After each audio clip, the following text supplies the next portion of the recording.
Alright, so I got this headset, Bluetooth device, SENA SMH5, and this was given to me as a present several years ago, and the battery lasted about 1 year, and I haven't been able to find any sort of replacement official SENA battery.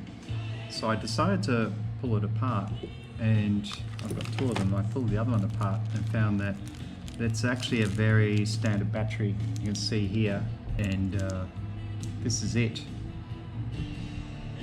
3.7 volt. The original one in these devices is 400 milliamps, and this one is 300 milliamp hour. So just need a torque screw to undo it. Move it going out the way. And what we'll probably find is, after taking the lid off, it's going to be a bit bloated, like we've just had a big Sunday lunch, something like that. A big nazi lamak from the mamak that rhymes. Wait, one more.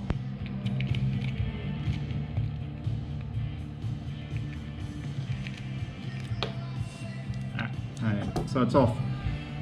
Like with all these modern devices, they tend to stick the battery to the cover, and it's really annoying. So you have to be very careful. Sometimes you have to peel it off carefully, and they stick the battery to the main board also. So I'll just be very careful.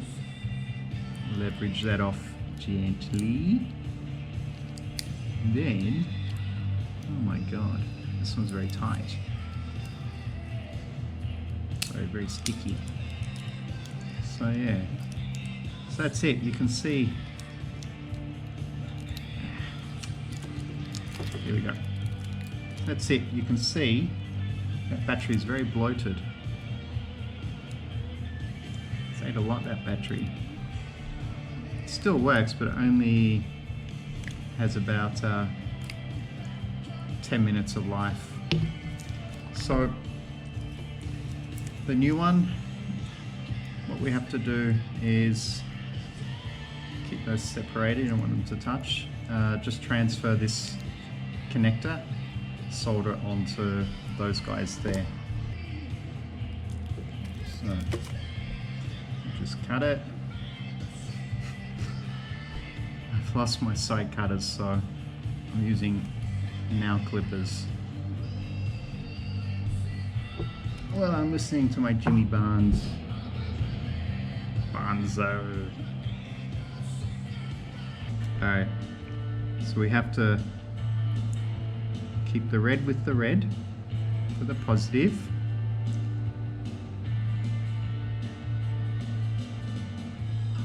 And twist the black with the black. Can't mix the colors in this occasion. Gotta be sane. They're not compatible. Alright. Got some solder.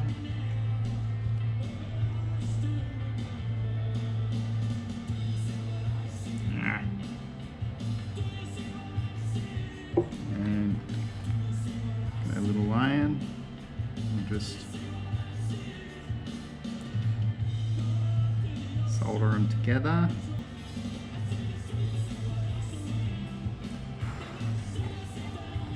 There. So they're soldered together.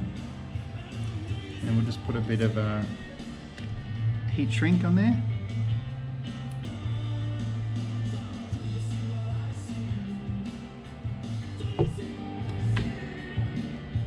Just give that a bit of a heat with the iron, and the tube will shrink.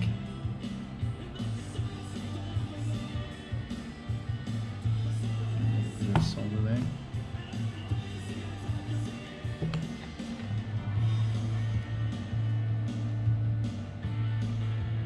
And it's done.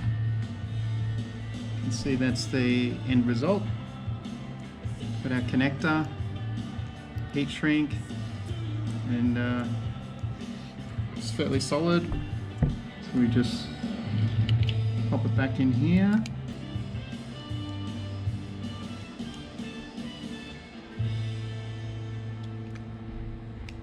Plug it in, and we'll just do a little test to make sure it turns on. You can see it lights up there, so everything's happy. Although the battery is only 300 milliamp hour, the original here, this big guy here, was 400 milliamp hour, but it's okay. They're both 3.7 volt, so that's a match. And what will happen is instead of perhaps having 8 hours battery life, I'll probably get about 5 or 6 hours battery life with a 300 milliamp hour battery, which is more than fine. Especially since that there is not much room to go for long distance rides with the state of current world affairs. So I'll just put this back on, and in the meantime I'll keep looking out for a 400 or 500 milliamp per hour battery. I think could probably fit a 500 milliamp per hour battery in this case. There's a lot of room. So, and if I find one, I'll just swap it over. It's no big deal. So yeah, that's it.